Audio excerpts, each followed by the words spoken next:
Sa araw pong ito, mula ngayon, magkakaroon tayo ng bagong topic. It's a series about arise and build a strong and a better life. Yan po ay naka-inline sa mabuting balita. Sabi nga ng John chapter 10, verse 10, I have come that they, the sheep, ang mga tupa, ay magkaroon ng buhay at buhay na ganap at kasasya. Kaya pag pinapangarap mo yung magandang buhay, hindi ba sabayan? Yan po in-line sa nais gabi ng Panginoon. Hindi ko pa kayo nakumusta. Kumusta po ang inyong New Year? Pwede ba akong magtanong, maglakad? Kumusta ang pasimulan yung bagong taon? Sina Pastor Eric po, sa young adult, nakaka-bless po sila. Binili po ko ng ganito. Yung isa, mahal yung una-una, di ba? Magiging 50,000. Para daw po makalapit ako dito sa inyo. Makamusta ko po kayo. Nangangarap po ako, minsan mag-press ako sa likod. Kasi yung mga nasa likod, di ko nakikita ang gaano. So, mag-umusta tayo dito sa mga nasa likod. Ready ba yung ating camera? Yan. Okay. Ito si Tarbe ko, si Byuda, Rebecca, Pangilinan, na napakasipag. Kasama si Ay. Okay. Okay. Tanungin natin si Kuya Rico. Ito po si Kuya Rico, leader natin to sa church. Kumusta yung ating 2025? Short lang po kasi marami kayo. Maubos ang oras natin. Napakaganda po. Dahil sa mga pangako po ng Panginoon, ine-expect ko po na mas marami pang gagawin na mabuti. Amen. Yun ang maganda. May expectation. Amen. O ito po, girl naman po, si Mrs. asawa ni Brother Froilan. Sister Josie. O Sister Josie, nung nakikita mo sa 2025, maganda ba? Opo, mas mainam po kaysa nung nakaraang 2020. Grabe yung pananampalataya. Ito po, mukha siyang simple pero bilyonaryo po ito. Si Brother Eder, anong nakikita mo sa mga balot? Okay. Anong nakikita mo sa 2025? Okay, di ba? Matindi talaga. Okay naman. Amen. Ibig sabihin, no stress. Amen? Okay. Mrs. nyo ba ito? Okay. Punta tayo banda rito. No? Ayan. Ay, si Kenneth na. Dito si... Hindi pala Kenneth. Ano si pangalan mo na? Ha? Kevin. Opo. Si Kevin, si Home Alone. Oh, Kevin! Kumusta tayo, Kevin? Palagay mo, magandang 2025 mo? Opo, lalong gumaganda po. Kasing ganda mong lalaki. Opo. Okay, thank you, Kevin, ha? Praise God. Sa banda rito mo, no? Ivan, sa banda rito. Maganda palang naglalakad ng ganito, ha? Ito, naka-face mask ang ating sister. Ay, ikaw pala. Sorry. Oh, sir. Kumusta? Okay naman po ang ginagawa ng Diyos sa akin ngayon. So, tunay na ang kanyang mga pangako. Ginagawa niya totoo sa aking buhay. So, sa trabaho, sa personal na life ko po. Wow. Salamat po sa Diyos. Amen. Alam mo, sister, wala akong naintindihan. Kasi naka-face mask mo. Yan, maganda ka na Sige pag... po. Yan. Tayo po kayo, sige. Salamat po sa Panginoon kasi dahil sa kanyang mga pangako, doon tayo nananahan, no? So, nararanasan natin ang kapangyarihan ng Panginoon sa kanyang mga salita. Sa everyday lives natin, in every situation, andun yung kanyang mga pangako, andun yung kanyang kalakasan. Yes. Kaya salamat po sa Panginoon. Amen. Salamat po. Thank you, Sir Arlene. O ba naman kasi sino kaya may bibigyan ng 500 dito? Okay. Ay, siguro ay konsihal. Tayo po kayo, konsihal. Ito po yung dating pastor ng Pampangas Best. Pastor ni Pastora, ni Doña Lolita Hison. Anong nakikita mo sa 2025? Habol ka uli ng kapitan? Hindi. Sakanak po yun. More intimacy sa Panginoon at saka marami pang kaluluwa. Amen. Wow. Yun pong ano natin. Palakas ba tayo o pahina? Papalakas. Patodo ng patodo. Wow. Glory to God. Amen. Thank you sa Panginoon po. Amen. Praise God. Maraming po salamat. Isa na lang po. Sino kaya yung ating may interview rito? Praise God. Hallelujah. Praise the Lord. You like to praise si Brother Manny. Brother Manny, ano yung randam mo sa 2025? Good morning po sa nila. itaktak tayo po. Ini po 2025, be strong, Kempong Spirit. Amen. Ita pong nakain ko po, itamuan po, magrotangan po, at Amen. Kasama ka ba sa 21 days fasting? amen po. Amen. Ano nang nangyayari na sa buhay mo during the fasting? Ito pong prayer me po kayo, bala pong prayer me po may asawa, mag-grow po. Tagalog po, Tagalog. Ay, sa amin po mag-asawa, dahil po kasama ko po siya nagbe-pray po gabi-gabi. Nag-grow po kami. Iba po yung ginagawa po ng Panginoon sa pamilya po namin. At saka po Amen. siyempre po sa ministry. Praise Salamat God. po. Glory Woo. to God po. Amen. Praise God. Thank you po. Palakpakan natin si Lord. Sa pare ko. O, buksan natin po ang ating mga Bible dito po sa Ecclesiastes. Ecclesiastes chapter 7 verse 10. Lahat po ng may Bible magsabing Amen. Wow, praise God. Anong sabi po riyan sa salita ng Diyos? Basahin natin ng malakas. 1, 2, ready, read.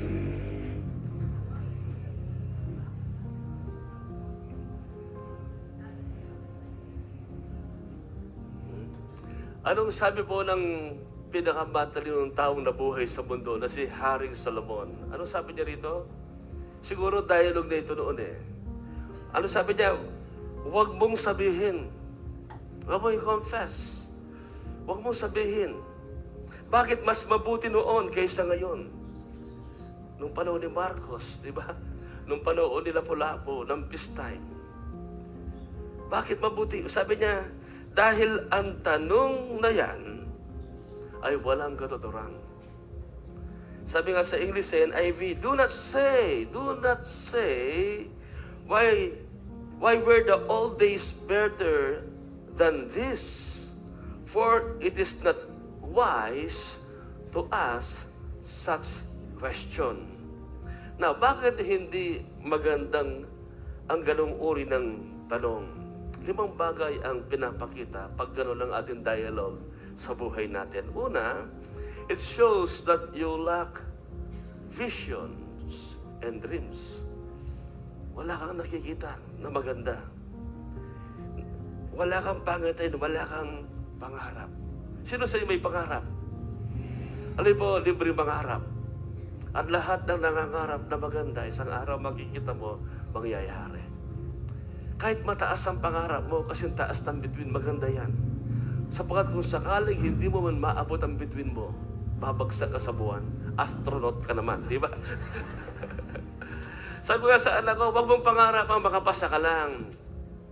Pag-pray mo, maging top 1 ka, top 2. Eh, paano ka hindi naging top 1? At least kasama ka sa top 10. Alam po ito si JC, akala niya, hindi ko alam. Munting na siyang masama sa top 10, di ba? Points lang. Dito po sa kanilang board examination. Anyway, siguro, kasi tayong mga Kapampangan, ang ating pinagmamalaki, yung ating pagiging humble, di po ba? So, siguro pinahintulot yun ni Lord para may mga bagay kasi to humble us. Protection yun. I don't know. Yung mga sa atin, nakahawak lang ng milyon o gumanda lang ang ilong, yumayabang tayo, di po ba? So, kinakailangan talaga humble pa rin tayo. Amen? Ano ba nang mangyari? Now, lahat ng may dream, lahat ng may vision, magsabing amen. Yung si delegadong pumasok ka sa buhay na wala kang dream, na wala kang vision. Nung bata pa ako, dami kong pangarap. Pero yung pinakamatinding pangarap ko noon, sabi ko kay God, Lord, hindi ko alam kung gaano kahaba ang buhay ko sa mundong ito. Pero gusto kong gamitin mo ko. I want to make a difference. I want to live a significant life. Kasi pag ang buhay mo significant, successful na yon. Ano? Yung success, bunga ng significance na mahalaga ang buhay natin. Now, pangalawa, pag yung dialogue mo gano'n, mas mabuti pa noon, it indicates that you are not growing. Hindi ka lumalago, and you are not progressing. Hindi ka na-develop. Paatras ka.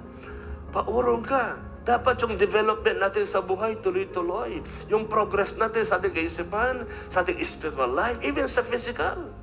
Ako, pinipilit ko pa rin mag-exercise kahit senior na rin po ako. Alam mo, nakakatamad mag-exercise, di ba?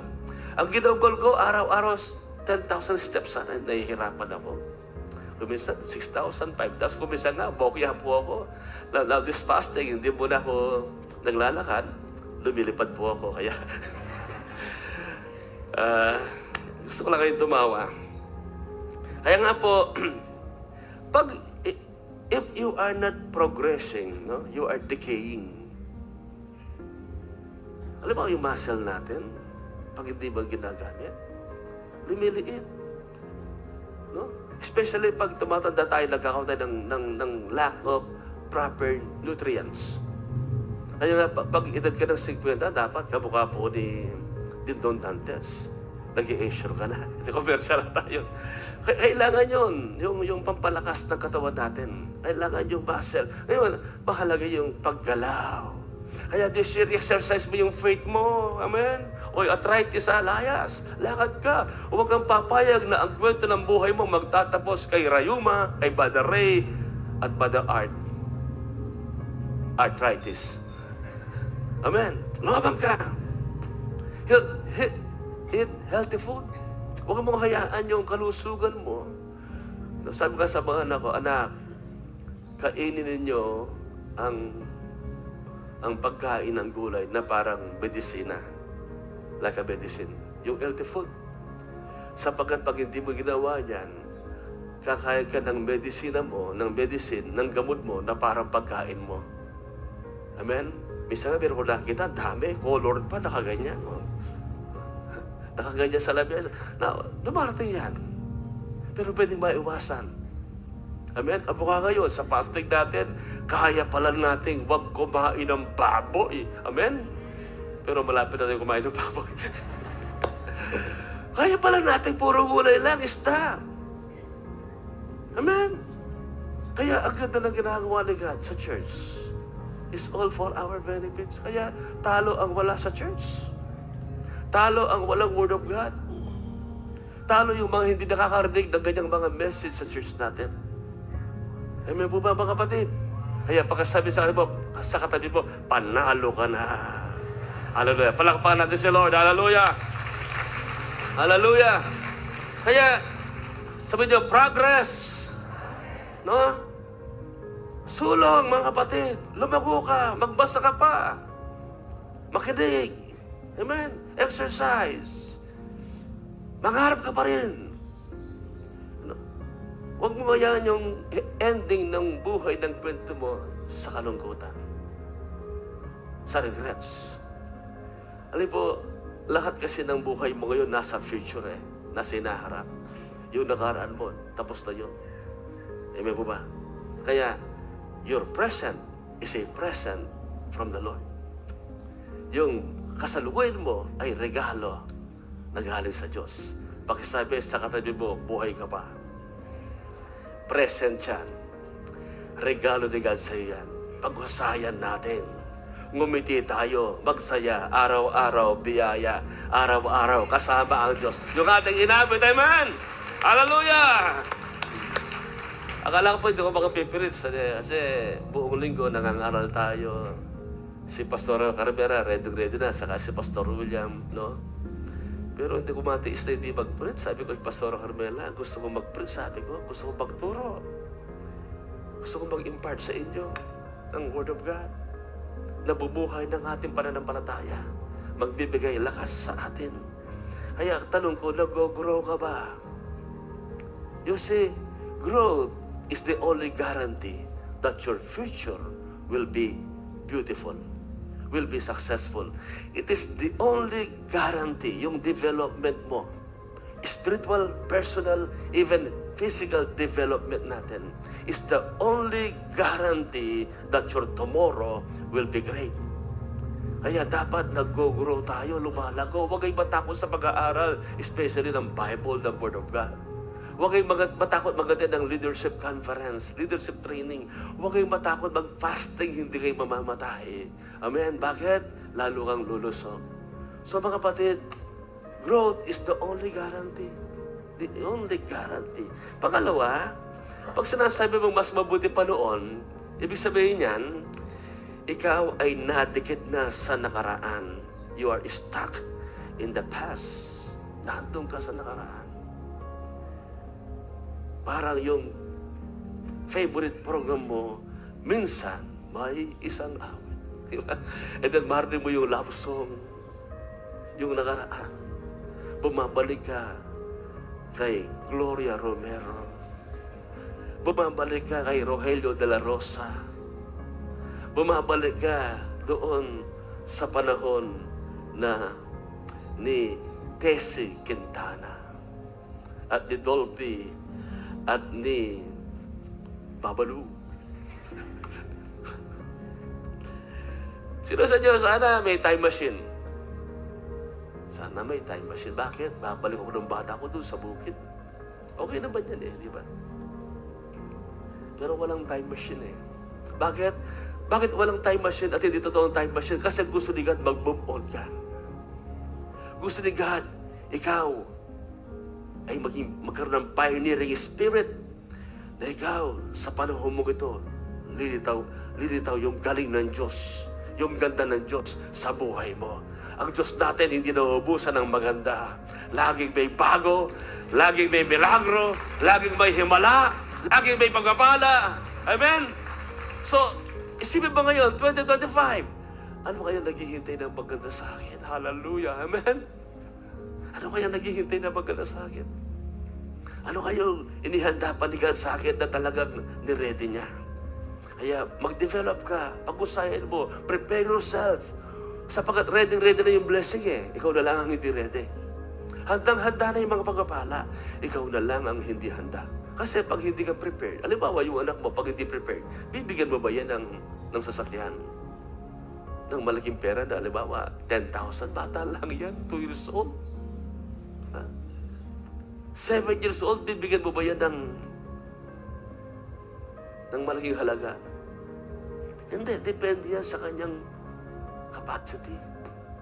So you need to go, we need to grow, we need to move on para mag-increase yung ating capacity to receive.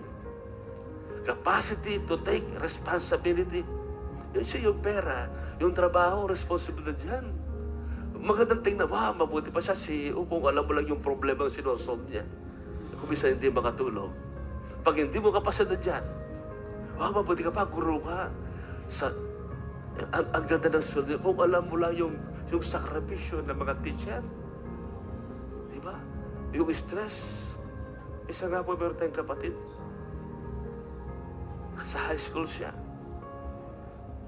Na-stroke po siya, na-atake because na-stress siya sapagkat yung kanyang estudyante, hindi ko alam, binura siya, gano'n, hindi niya. Mahal na mahal ang mga bata. Na-sacrifice ang health niya. Hindi mo biro-biro pag hindi mo kapasidad. Umpisa nakikita lang natin yung maganda. Hindi nyo alam behind yung dinadaanan. Kaya, mag-grow tayo para mapunta ka riyan. Mag-develop tayo. Amen? Mag-expect ka ng maganda pa sa iyong sarili. Sa ating mga sarili. Huwag mo sabihin, mabuti pa noon. Mabuti pa ng buhay si Lolo. Buhay ang tatay nyo. Talagang mabuti yun. Pero tapos na yung panahon nila. Panahon mo na ngayon. Oras mo na para bumangon, tumayo. Ipakita ang iyong pananampalataya, ang iyong potensyal, ang iyong kapasidad na kaya mo kasi kasama mo ang Diyos. Amen. Huwag kayong matakot pumasok sa bangko. Huwag kayong matakot gumamit ng ATM machine. Huwag kayong matakot mag-fill up. Huwag kayong matakot pumunta sa SSS. Huwag kayong matakot pumunta sa saan pa. Ikaw na lang pupunta sa Security and Exchange Commission. Ikaw lang pumunta sa BIR. Hindi ka tuloy nag-grow. Ikaw na lang, anak, ikaw na lang magpa sa ATM ko. Tuloy, nakukupit ang pera mo. Diba? So, lahat ng buhay, lahat ng excited, magsabing Amen. Lahat ng mag-exercise araw-araw at iiwasan ng baboy, magsabing Hallelujah. Amen. Hindi na masama yung baboy eh. Sa fasting lang. Amen. Pero, malay mo, hindi na tayo kakain ng baboy. Di ba, Pastor Moni? Malay po ninyo, no? Manok na lang, baka at bangos. Pang-apat, Hindi ka na, pagpalagi mo sila sabi, hindi ka na umaasa. Hindi ka na umaasa pa na makaranas ng mga dakilang bagay mula sa Diyos. Sa iyong sarili. Mula sa Diyos. Amen? You are no longer expecting great things from God. Wala. Patay na ang pangarap. Sino po may great expectation this year? My life is becoming not just good, but better and better and betterer every day. Amen? Because I walk with Jesus. God is the strength of my life. I have the mind of Christ. I can do all things through Jesus Christ. Amen po mga kapatid, magagawa ko ang lahat ng bagay sa tulong ni Kristo, palusog, paganda, palakas, pasagana ang buhay ko. Hallelujah! Woo! Alam mo, yung nanay ko yan, sinasabi sa akin, Alvin, tayo ka, sabihan mo, malakas ka, wala kang sakit. Kasi nung bata po ako, mahina po ako, parang underweight po ako. Sabi ng tinimpang po kami doon, sabi niya, malnourished ka. So, qualified po ako noon di ba, yung gatas, yung relief, ng tawag doon, subsidy ng government. So, araw-araw, umiinom ka ng gatas, parang parusa sa akin yun. Sino sa inyo naranasan nyo sa elementary, no? So sabi ni ako, akala ko hindi na ako makapag-aaral doon, at tagal kong may sakit. No? Malapit na akong gumraduate. Sabi ng ma ko, Alvin, nagyubo yan. Kaya mo ko lang. Bisa nasusulog po ko, dinudugo yung ilong ko. Hindi lang 1 oras, 2 oras, 3 oras. Sabi ko, ma ko, hindi ako pa-hospital. Ako kalakas, ang lakas ng plate ng ma ko, nanay ko, sabi ko, nandun ako sa sulok. Palagi po dumudugo yung ilong ko. Kung mahinang loob mo, ninervyusin ka, hindi sa dugo, kundi sa nervyos. So, nandun ako sa sulok. Minsan nakahiga ako, natutulog, bigla ako maramdaman. Nakain ko yung dugo ko sa ilong. Mabangon ako. So, yun ang, sino nakaranas na. Kaya pag iwan ako, dugo sa ilong, okay lang. Amen? Bakit? Kailangan lang nilang lumakas, huwag magpuyat.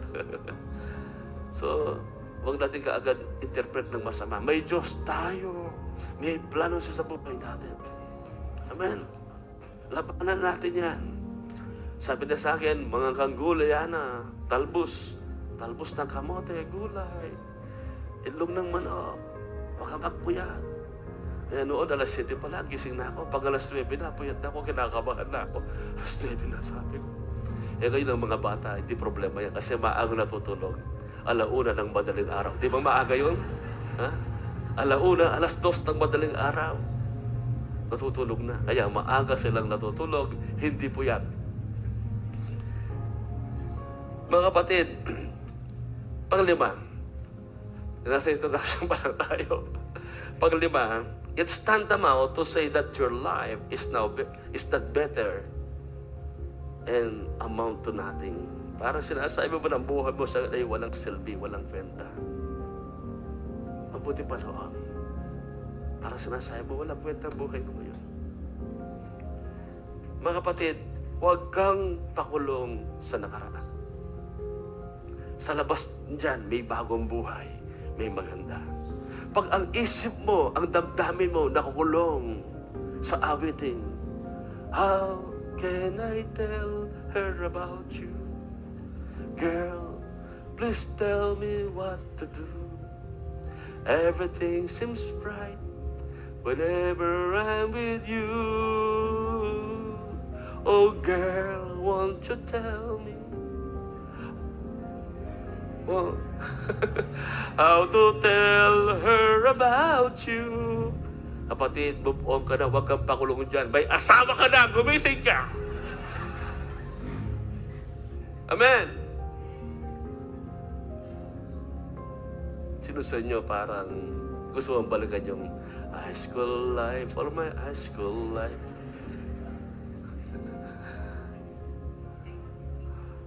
Lola ka na. Amen. Imagine, 30 ka pa lang, lola ka na. Kaya namimiss mo yung high school. Ang aga mong naging nanay, naging tatay. Ang iba, nabubuhay pag narinig yung song nila na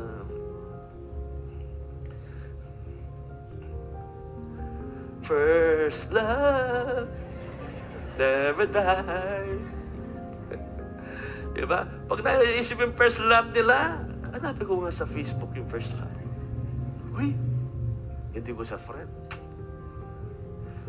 Huwag mo nang hanapin sa Facebook. Bakit? Lulungkot ka. Andyan ang blessing. Yung pogi mong asawa, yung maganda mong asawa, mahal na mahal ka niya. Give yan di God. Emotion lang yan. Amen? Emotion lang yun. Huwag kang pakalung doon. Tumakas ka riyan. Sa labas dyan, may magandang naghihintay sa'yo. Yung mga anak mo. Kaya wag mo nang awitin yung I'll come back this morning to where I first came arrive. Here within this terminal place, the bus has arrived. Oh,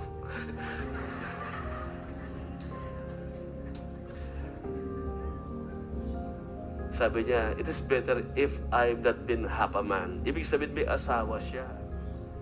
So, nandun sa terminal, sa bus, inihintay yung babae na nakasakay. Kapatid, wag. Amen. Mag-iingat kayo sa office, sa school, sa business. Pwedeng ma-develop yan. Nakukulong ka dyan. Hindi mo nakikita sa labas. May mas maganda dyan. Ano yun? Yung pamilya mo, yung anak mo, yung tiwala, yung mga masasaktan kung pupunta ka riyan, yung nabimiss mo na magandang buhay. Sa isip lang yan, atakin ang kaaway yan. Soul ties, putulin mo yan. Amen. Patulong ka kay Jesus Christ. Patulong ka sa ating Panginoon Jesus. Gusto yung umabit pa ako? Sayang, ngayon lang tayo nagkatagpo. Ngayon na rin magkakalayo. It's yesterday once more.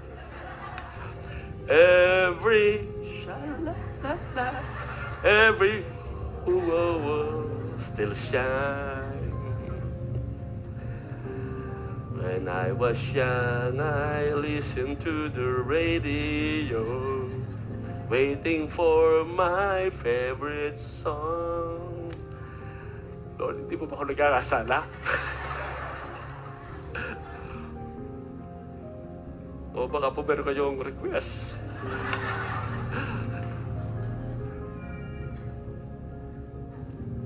Maganda yan, yung mga nakaraan, inspirasyon. Halo ang ganyan ako. Salamat sa nakaraan. No? Pero may ginagawang bago ang Diyos. Sabi nga sa Isaiah, sinad ko anak, Isaiah 43. Lahat na gustong luwaya magsabing amen. Lahat ng ayaw pakulong sa nakaraan, sa lumang damdamin, sa lumang kaisipan, sa lumang pananaw, sa lumang buhay, sumigaw ng hallelujah! Anong sabi dyan sa Isaiah 43, verse 18 and 19? Pero wag na ninyong isipin pa ang mga nakaraan. Nasa ko sa iyo, Nick, alam, memorize yun. Sino mo memorize yun yan? Pwede yung ma-recite. Isaiah. Sabi na, forget the former things. Kalimutan ang nakaraan. Ano sabi niya? Huwag mo nang isipin. Natulog natin sa yan. Sino nag-iisip pa ng nakaraan? Nakaka-depress. Although may masaya, pero ang sabi mo, mabuti pa noon kaysa ngayon. Kaya maraming depressed. At ang inaawit ay lonely. Hindi na maawit. I have nobody. Oh my heart. Letter, I have no letter. Okay.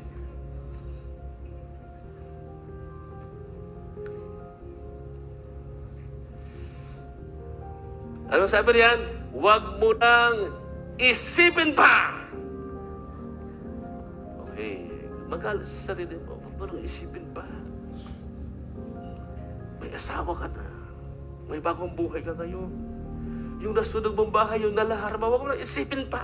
Igagawa ka na ng mas maganda. Amen? Yung nabis mong opportunity. Huwag mong isipin pa yun. God has a new things in store for you. May naghahanda ang Diyos sa iyo. Huwag na yung isipin pa ang nakaraan. Huwag kang pakulong dyan. Kaya, pakinggan natin si Haring Solomon. Huwag mong sabihin, mas mabuti pa noon. Yan po yung tanong na yan ay kamangmangan. Walang wisdom. Bakit? You limit God. You limit your potential. You deprive yourself of the joy and happiness na binibigay ni God sa kasalukuyan. Dahil, ano sabi nga? Dahil bagong bagay na ang gagawin ko. Hallelujah! Palakpakan natin ng Panginoon. Bagong bagay na. Ano kaya yan? Ako nagpapasalamat ako yung mga crush ko doon. To all the girls I love. Sabi ko, Lord, salamat. Yung mga prayers ko doon hindi nangyari. Kung hindi na-miss ko si Carmela Myla. She has a beautiful soul. Hindi lang sa maganda, but her soul is beautiful. Sabi ko, Lord, bless ako sa asawa ko. To God be the glory. Amen. Amen. Siya din naman po, bless sa akin. Diba? Kaya, huwag mo nang iyakan sa bigote. Huwag mo nang iyakan yun. Hindi siya para sa'yo. Meron talagang para sa'yo, the best. Bago. May gagawing bagong bagay ang Lord sa buhay mo. Muli kang ngingiti. Muli kang sasaya. Sa taong ito, 2025, we will arise. We will build a better life, a better future for the glory of God. Sige, malakas na palakpak. Hallelujah! Actually, dahil po wrong perspective, wrong mindset, wrong focus, stuck in the past, hindi mo nakikita yung ginagawa ng Diyos. Sabi niya, ito'y nangyayari at nakikita na. At nakikita na ninyo. Kaya lang hindi mo napapansin, hindi mo tinitignan. Sabi mo sa isang kabataan, masyado ka na-focus doon sa crush mo, sa gusto mo, na hindi ka naman niya crush. Iniisip mo siya, hindi ka naman niya iniisip. Hindi ka makatulog, siya masarap ang tulog. Hindi ka makakain, siya masarap ang kain. Sabi ko, may para sa'yo. Amen. Kung minsan kasi, nakikita mo lang yung nakaraan. Pero yung bago, yung nangyayaring maganda, hindi mo makita. Pero sabi niya, napaka-positive niya, ito yung nangyayari at nakikita na ninyo. Gagawa ko ng daan ng mga bukal sa disyerto. In other words, tigang man ang buhay mo ngayon. Walang pinapangako, parang walang pinapangako mga Lord, paano maging better ang aking 2025? Nagkasakit ang asawa ko. Pinapag-aral mga anak ko.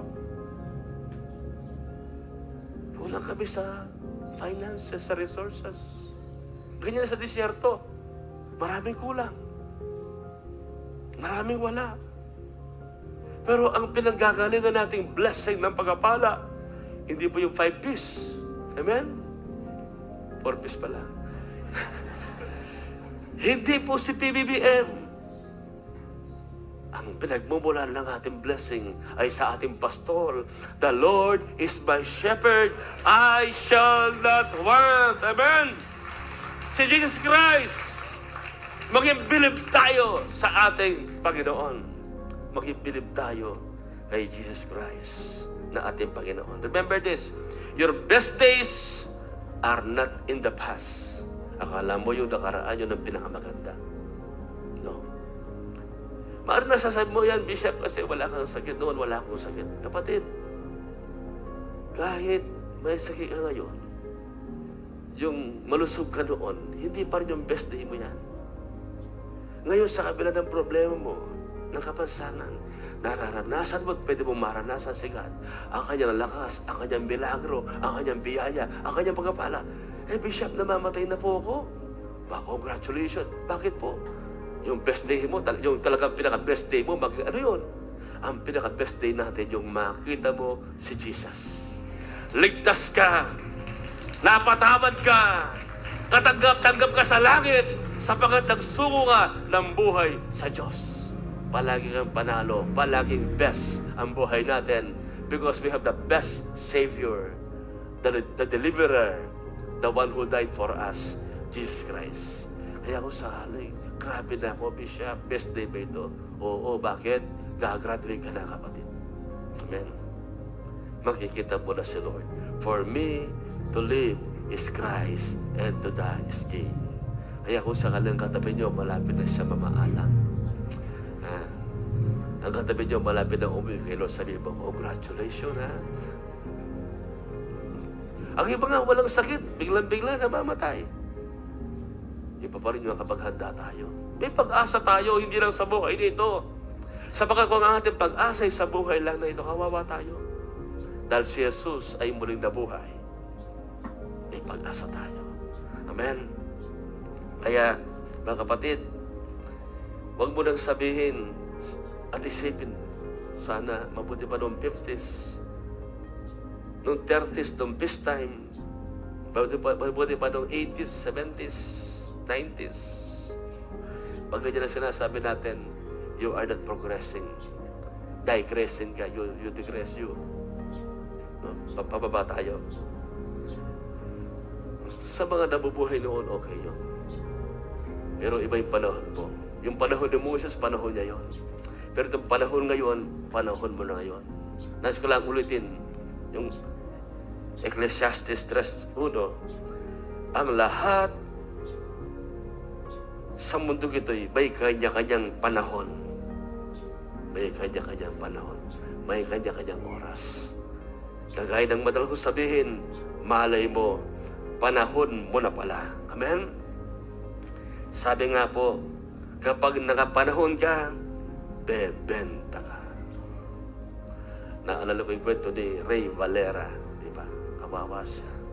Pero dumating yung kanyang panahon. Hindi niya alam ang kwento niya, no? Talagang kawawa siya, bata pa lang, maghiwalay ang pamilya niya. Inaapi sila, kinakawawa. Nagko-compose. Yung mga song niya, hindi piniplay ko minsan. Ang ginamit niya ginawang kanta para kay Rico Puno. Gusto ko siya umawit noon eh. Kay Rico Puno, yung awit ni Sharon Cuneta. No? Siya yung nag-compose. Pero minsan narinig yung kanyang song. Tuwa-tuwa siya narinig sa radyo. Bakit? Nung panahon na niya, bumenta siya. Malay mo, panahon mo na. Kaya lagi kang prepared. Lagi kang handa. Huwag kang pa-depress, but display the glory of God. Sabi nga sa Ecclesiastes chapter 3 verse 11, God made everything beautiful. Ginagawa niya ni God ang bawat bagay na maganda sa kapanahonan niya. Malay mo, panahon mo na ngayon. Parating ng panahon mo. Gaganda ang buhay natin. Kaya nga, itutuloy natin ang series na ito. How to build a strong and a better future, a better life this year, 2025. Amen. Tayo po'y manalangin. Thank you, Jesus. Thank you, Jesus. Thank you, Lord. You came, Lord Jesus, to give us not just life, but abundant life. At yung pangako mo yun, binakap mo ng yung kamatayan sa krus para kami mabuhay. At muli kang nabuhay mula sa mga patay. At dahil buhay ka, O Diyos, buhay ka aming Panginoon, may pag-asa kami. Hallelujah. Bago tayo dumako sa communion, meron dito depressed, malungkot. Meron kang regrets. Meron kang panghihinayang sapagkat may nangyari nung nakaraan. Kapatid, do yourself a favor. Move on. Forgive yourself. Forgive others. Oras mo na, panahon mo na, para ang buhay mo ay lalong magliwanag sa maya. Hallelujah. Sige, sa oras po ito, bitawan mo yan, putulin mo na yan. Yung hindi tamang damdamin, yung mga hindi tamang kaisipan, wasakin mo yan. In the name of Jesus. In the name of Jesus. Hallelujah. Thank you, Jesus. Thank you, Jesus. Because He lives, we have a better future. Because Jesus lives, we can face tomorrow. Sige po tayo, this time tatayo as we sing this song. Because He lives. Hallelujah. Kapatid, may bagong ginagawa ang Diyos. Maniwala ka. You can build a better future. So today, arise and build a better life for the glory of God. Because He lives, you can be set free. No fear, no more.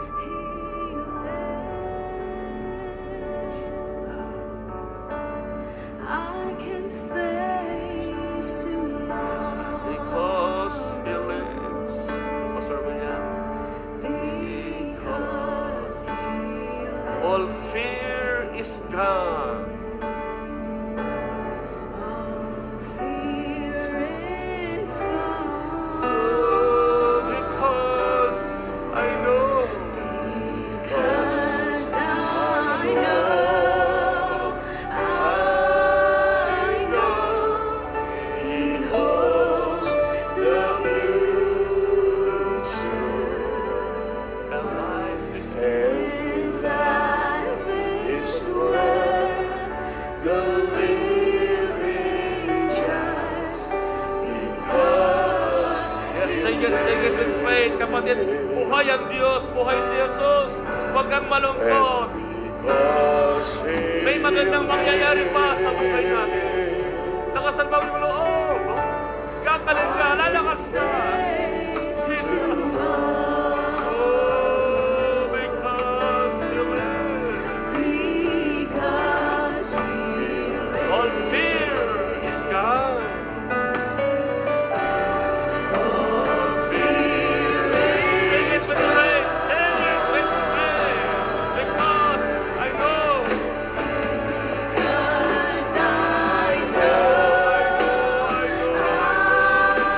I know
Yes, bumangon ka. Yes, gumising ka, bumalikwas ka. Build a better life. God is with you. Sige, suko mo sa Panginoon yung depression, yung takot, yung regrets, yung nakaraan. At tanggapin mo yung bagong buhay kay Kristo. Sige, tas mo yung kamay. Yes, God, Ama, sa makapangyarihang pangalan ng Panginoon Jesus, maaari meron pang tumatali, umihila sa mga anak mo nandito na pilit silang binabalik at kinukulong sa nakaraan. Maaari hindi mapatawad ang sarili. Maaari meron silang panghihinayang, regrets. Maaari silang nasaktan noon at yung damdamin yun ay parang nananaliwa pa. Yung mga salita, yung pananakit, yung masamang pagtrato at pag-aabuso, yung abuse na nangyari, yung pagkakamali. Lord, we place them all, putting them all under the blood of Jesus. Yes, oh God, we nullify, we cancel, we eradicate through the blood of Jesus lahat ng ganung kaisipan, damdamin at nakaraan. Sa makapangyarihang pangalan ng Panginoon Yesus, sa kanyang dugo, malinis, maputol, matakpan, yung kasalanan mapatawad, yung pagkukulang, Lord God, wala nang pwedeng magawa pa sa nakaraan. I pray, magsilbi yun na hamon na pagbutihin namin ang buhay namin sa kasalukuyan. Magkakaroon kami ng mga pangarap. We will keep on dreaming, having vision. Lord God, we will keep on growing and developing ourselves, progressing. Hindi kami paatras. Hindi kami naka-stuck, nakakulong sa nakaraan. Mag-expect pa rin kami ng maganda. Maniniwala kami ng magandang bagay na gagawin mo pa. Hindi lang galing sa iyo, kundi mismong yung nilagay mo sa amin na potensyal, na abilidad, na kaloob ni Holy Spirit. Mag-expect po kami. Aasa kami, maniniwala kami na mula sa inyo at mula sa abilidad na binigay mo, lalabas, lilitaw, lulutang yung galing na galing sa inyo. Hallelujah. Father, we thank you, we thank you, we thank you. Huwag na namin isipin pa yung mga nakaraan. Tignan namin yung mga bagong ginagawa po ninyo at gagawin pa ninyo in Jesus' name. Now, kapatid, be set free. Nagagawa tayo ng prophetic move bilang pag-alis mo sa nakaraan. Pwede bang humakbang ka ng isang hakbang pag-alis sa dating buhay? Sige, pagbilang ko ng 3, hakbang ka ng 1 at 2. And then, goodbye na sa nakaraan. Okay, 1, 2, 3. Isang hakbang at pangalawang hakbang. Yes, hallelujah. Lumipat ka na, nag-transition ka na. Wala ka na sa nakaraan. Pinatawad ka na. Pinalaya ka na. Hallelujah. Dahil kay Jesus. Hallelujah. And because He lives. Hallelujah. Jesus. Hallelujah. Pwede po na po po.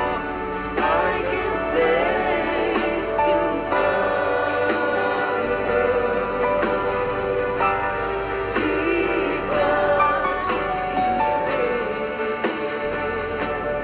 all fear is gone.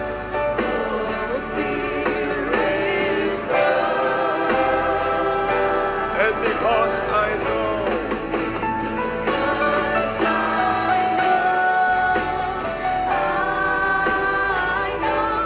He holds the future. And life is worth. And life is worth the living just because He lives. And life is worth. And life is worth the living just because He lives. Thank you, Lord.